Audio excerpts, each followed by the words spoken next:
শহীদে শহীদে জনপদ শেষ, লৌহুতে লৌহুতে ছেয়েছে এ দেশ। শহীদে শহীদে জনপদ শেষ, লৌহুতে লৌহুতে ছেয়েছে এ দেশ। তবুও কেন যে হে মেহেরবান, কোরআনের সে সমাজ করোনা দান। কোরআনের সমাজ সমাজ চান কিনা? তবুও কেন যে হে মেহেরবান, কোরআনের সে সমাজ করোনা দান। কি অপরাধ হায় আমাদের করণীর দেশ, কি অপরাধ হায় আমাদের করণীর দেশ। শহীদে শহীদে জনপদ শেষ, লৌহুতে লৌহুতে ছেয়েছে এ দেশ।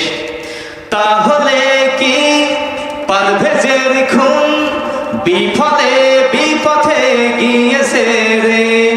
শাহিনের মা অকারণে কলিজা বিলিয়ে দিয়েছে রে। আমাদের পাশেই আলামপুর 2 নম্বরে শহীদ শাহিন ভাই শুয়ে আছেন, ঠিক কিনা? তাহলে কি পারভেজের খুন বিপদে বিপথে গিয়েছে রে?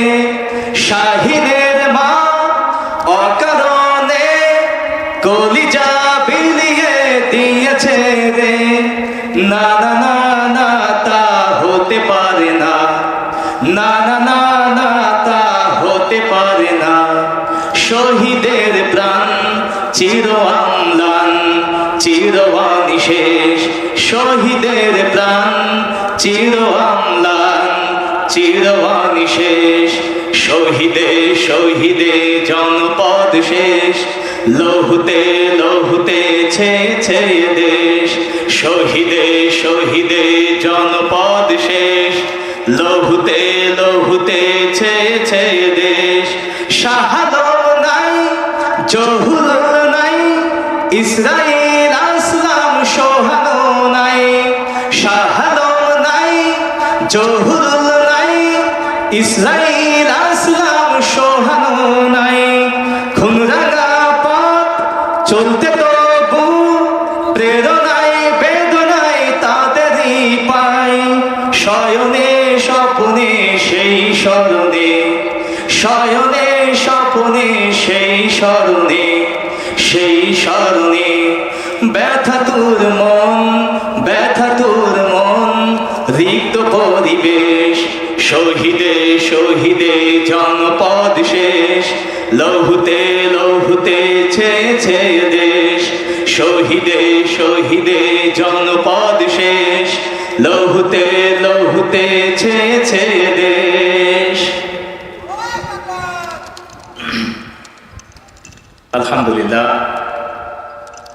ঐতিহ্যবাহী আলামপুর স্বেচ্ছাসেবক সংস্থা কর্তৃক আয়োজিত আজকের এই মহাবিশ্বের মহাবিস্ময় তাফসীরুল কোরআন মাহফিলের সম্মানিত সভাপতি, সর্বজন শ্রদ্ধাভাজন ব্যক্তিত্ব, বিশিষ্ট শিক্ষাবিদ জনাব মাস্টার আব্দুল মালিক সাহেব, আল্লাহ রাব্বুল আলামিন তার হায়াতে বারাকা দান করুন, আমিন।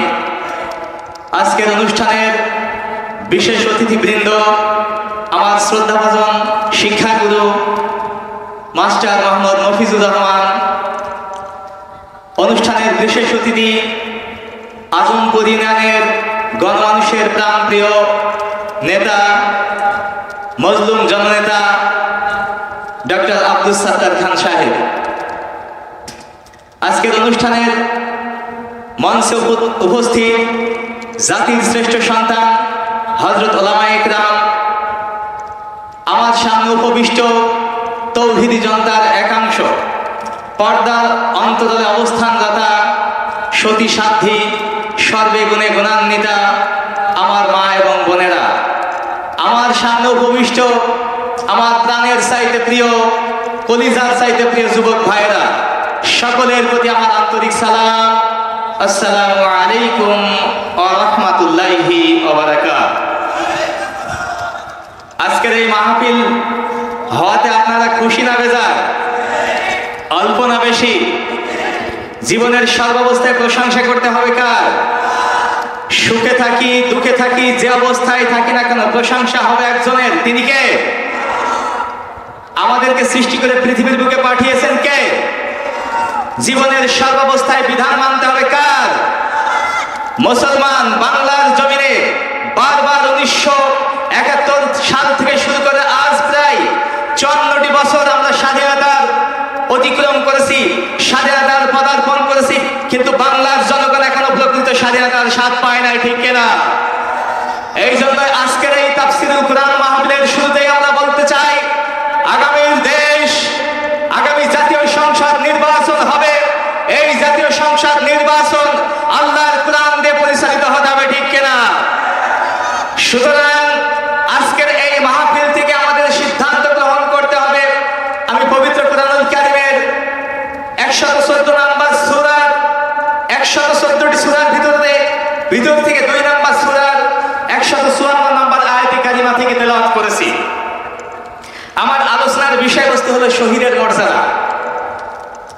কোটচাঁদপুর মহেশপুরের এই ময়দান একাধিক শহীদের রক্তে স্নাত ময়দান, ঠিক কিনা? এই ময়দান শহীদের রক্তে স্নাত হয়েছে, শহীদের রক্ত দিয়ে এই লাশ, এই সবুজ চত্বর রক্তে রঞ্জিত হয়েছে, ঠিক কিনা?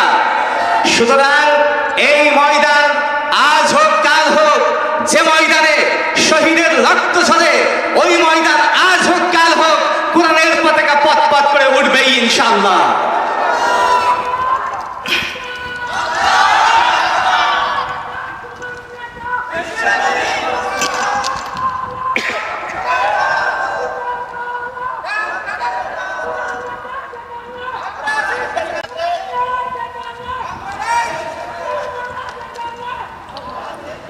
সম্মানিত যুবক ভাইয়েরা আমার, শোনো শোনো, রব্বুল আলামিন বলেন, ওয়ালা তাকুলু লিমান ইয়ুকতালু ফি সাবিলিল্লাহি আমওয়াত।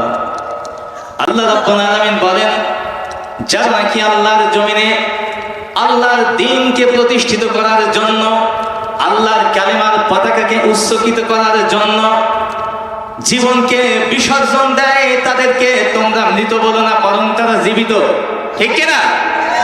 আল্লাহর জমিনে আল্লাহর দ্বীনকে প্রতিষ্ঠিত করার জন্য স্বৈরাচারের রোশনালে পড়ে, কাফেরদের রোশনালে পড়ে, বুকের ছাতি উঁচু করে ধরে বাতিলের বুলেটকে তাদের বুকে বরণ করে নেয়। তারপরেও তারা বাতিলের কাছে এক মুহূর্তের জন্য মাথা নত করে না। রব্বুল আলামিন এই আয়াতে কারিমার ভিতরে একজন শহীদের 6টি মর্যাদার কথা বলেছেন। কয়টি? আমরা এক এক করে ইনশাআল্লাহ সময় বেঁধে দেওয়া হয়েছে, অল্প সময় কথা বলবো ইনশাআল্লাহ। 6টি মর্যাদার কথা শুনতে রাজি আছি তো মুসলমান? 6টি ছবক, 6টি কথা শুনে আমরা আজকের মাহফিল থেকে শিক্ষা গ্রহণ করে বিদায় নেব। আপনজনের আমার, শহীদের সর্বপ্রথম যে মর্যাদা, আল্লাহ রাব্বুল আলামিন শহীদ মৃত্যু যাদেরকে দান করবেন তাদেরকে সর্বপ্রথম যে মর্যাদা দিবেন, শহীদের মরণ, শহীদের মৃত্যু একটা পিঁপড়া কাটার যন্ত্রণার চাইতে বেশি কিছু নয়। আল্লাহর নবী, বিশ্ব নবী জনাবে মুহাম্মদুর রাসূলুল্লাহ সাল্লাল্লাহু আলাইহি ওয়াসাল্লাম বলেছেন, শহীদের রক্তের ফোঁটা জমিনে পড়ার সঙ্গে সঙ্গে আল্লাহ রাব্বুল আলামিন তার অতীত জীবনের সমস্ত গুনাহ খাতা মাফ করে দেন। সম্মানিত যুবক ভাইরা, শুধু তাই নয়, এই শহীদরা যখন মৃত্যুর কোলে ঢলে পড়ে, ওই মৃত্যুটা হয় এক মুহূর্তের ভিতরে তার মহান রবের সাথে মোলাকাত হয়ে যায়। শহীদ একটা সেতু বন্ধন, এপারে মউত, ওপারে আল্লাহ জান্নাত তার জন্য অপেক্ষা করে, ঠিক কিনা? শুধু মরতে যতটুকু বাকি, আল্লাহ জান্নাতে প্রবেশ করতে তার জন্য কোনো সময়ের অপেক্ষা করতে হয় না। শহীদ একটা সেতু বন্ধন মাত্র, একটা সেতু, একটা ব্রিজ, একটা কালভার্ট। আল্লাহর নবী, বিশ্ব নবী সাল্লাল্লাহু আলাইহি ওয়াসাল্লাম বলেন, আল্লাহর দ্বীনকে প্রতিষ্ঠিত করার জন্য যারা বাতিল জিহাদের রোষানলে পড়ে যাদের জীবনকে যারা বিসর্জন দেয় তাদেরকে তোমরা মৃত বলো না, বরং তারা জীবিত, কিন্তু তোমরা তা উপলব্ধি করতে পারো না। তারা আল্লাহর পক্ষ থেকে প্রতিনিয়ত রিজিক প্রাপ্ত হতে থাকে। শহীদদেরকে আল্লাহর নবী বিশ্ব নবী সাল্লাল্লাহু আলাইহি ওয়াসাল্লাম বিভিন্ন সম্মানে উপাধিতে ভূষিত করেছেন। তার ভিতরে অন্যতম হলো আল্লাহর নবী বলেছেন, শহীদ যখন মৃত্যুবরণ করবে তার প্রথম তীরের আঘাত, বেয়োনেটের আঘাত, তারপরে এমনি ভাবে বুলেটের আঘাত হানার সঙ্গে সঙ্গে ওই ব্যক্তির মৃত্যুর যন্ত্রণা ভুলিয়ে দেন তিনি কে? আল্লাহ রাব্বুল আলামিন। শহীদ যখন মৃত্যুবরণ করে, যখন তার বাতিলের বুলেট, পুলিশের বুলেট যখন তার বুককে ঝাঁঝরা করে দেয়, সে সাথে সাথে তার মৃত্যু যন্ত্রণা কি হয়ে যায়? তার থেকে দূর হয়ে যায়। শুধু তাই নয় প্রিয় আপনজনেরা আমার, আমরা যদি আমাদের সামান্য 2006 সালের 28 অক্টোবরের এই ছোট্ট একটা ইতিহাসকে যদি আমরা সামনে রাখি, 2006 সালের 28 অক্টোবর আমাদের একজন অন্যতম শহীদ জসিমউদ্দিন ভাইয়ের, তাকে লগি বৈঠা দিয়ে এমন ভাবে পিটানো হয়েছে, মাটিতে ঢলে পড়ে গেছে, মৃত্যুর সঙ্গে সে মৃত্যুর প্রহর গুনছে, এমন ভাবে তাকে মারা হচ্ছে।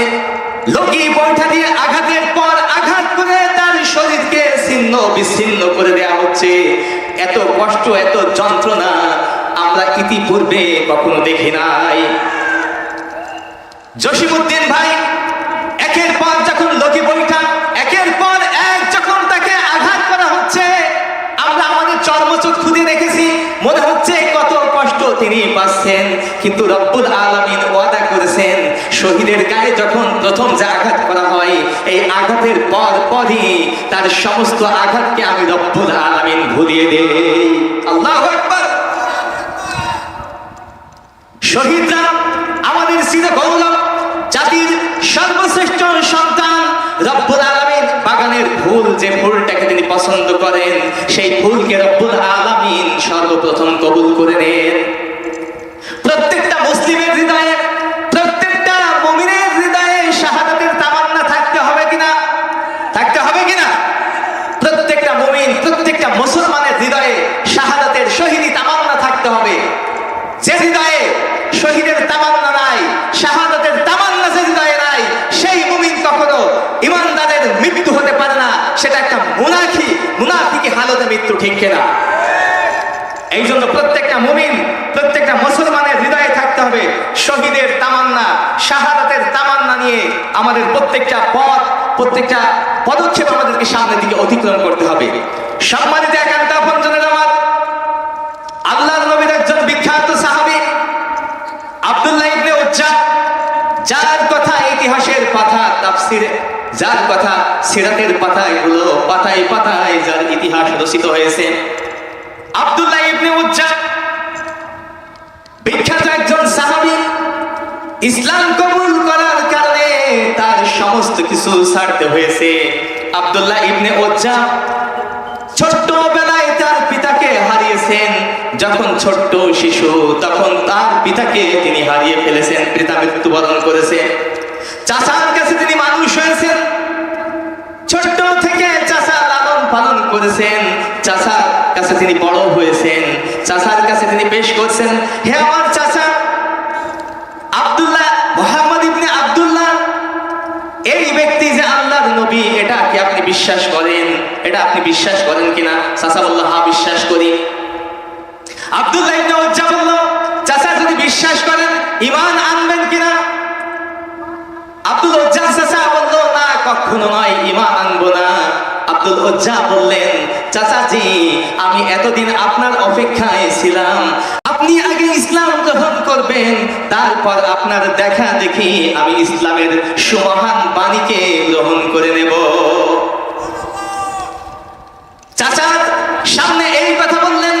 এই কথা বলার সঙ্গে সঙ্গে তিনি আবার বললেন, চাচা আমি আজকে আপনার সামনে দীপ্ত কণ্ঠে ঘোষণা দিতে চাই, আব্দুল্লাহ ইবনে মুহাম্মদ ইবনে আব্দুল্লাহর উপরে আমি ঈমান আনছি।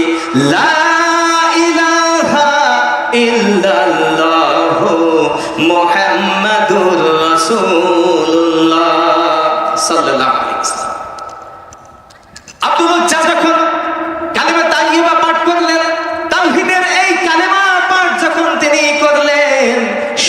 সঙ্গে চাচা বললেন, হে আমার ভাতিজা, এর পরিণাম কি হতে পারে তুমি কি জানো? আব্দুল উজ্জা বলল, না, এর পরিণাম তুমি আমার যেই বাড়িতে অবস্থান করছো এই বাড়ি তোমাকে ছাড়তে হবে। যেই বাড়িতে তুমি অবস্থান করছো এই বাড়ি তোমাকে ছাড়তে হবে। তোমার জায়গা জমি সহায় সম্পদ যা কিছু আছে সবকিছু তোমাকে ছাড়তে হবে। তোমার পরনে যে কাপড় আছে, যে লুঙ্গি আছে তোমার পরনে, ওই পরনের লুঙ্গিটাও তোমাকে ছেড়ে দিতে হবে। আব্দুল উজ্জা কোন কিছুর পরোয়া না করে ইমানের স্বাদকে আস্বাদন করে আল্লাহু আকবার তাকবীর দিয়ে পরনের লুঙ্গিকে ছিঁড়ে ফেলে চাচার সামনে থেকে তিনি বিদায় নিলেন। এই অবস্থায় তিনি চলে গেলেন তার মায়ের কাছে। যুবক ছেলেকে বিবস্ত্র অবস্থায় দেখে মা তার চোখ নিজের হাতে চোখ চেপে ধরলেন, বললেন, হে আমার সন্তান, বাবা এমন অবস্থা কেন? তোমাকে এই অবস্থা কে করেছে? আব্দুল উজ্জা বলল, মা ইসলাম গ্রহণ করার কারণে, দ্বীন গ্রহণ করার কারণে, কালেমা গ্রহণ করার কারণে সমস্ত কিছু ছাড়তে হয়েছে। মা বললেন, আব্দুল উজ্জা তুমি আমার কাছে কি চাও? আব্দুল উজ্জা বললেন, মা আমি আপনার কাছে কিছুই চাই না, সামান্য এক টুকরা কাপড় আমি আপনার কাছে চাই। ঘরে তেমন কোন কাপড় চোপড় নাই, ঘরের ভিতরে ছিল একটি পুরাতন কম্বল। মা ওই কম্বলটাকে বের করে এনে আব্দুল উজ্জার কাছে দিয়ে বললেন, উজ্জার দিকে ছুঁড়ে মেরে আব্দুল উজ্জার কাছে কম্বলটা পৌঁছে দিলেন। আব্দুল উজ্জা কম্বলটাকে দুই খণ্ড করলেন, দুই ভাগে বিভক্ত করে এক ভাগ তিনি নিচের অংশে পরিধান করলেন, আর এক ভাগ তিনি গায়ে জড়ালেন।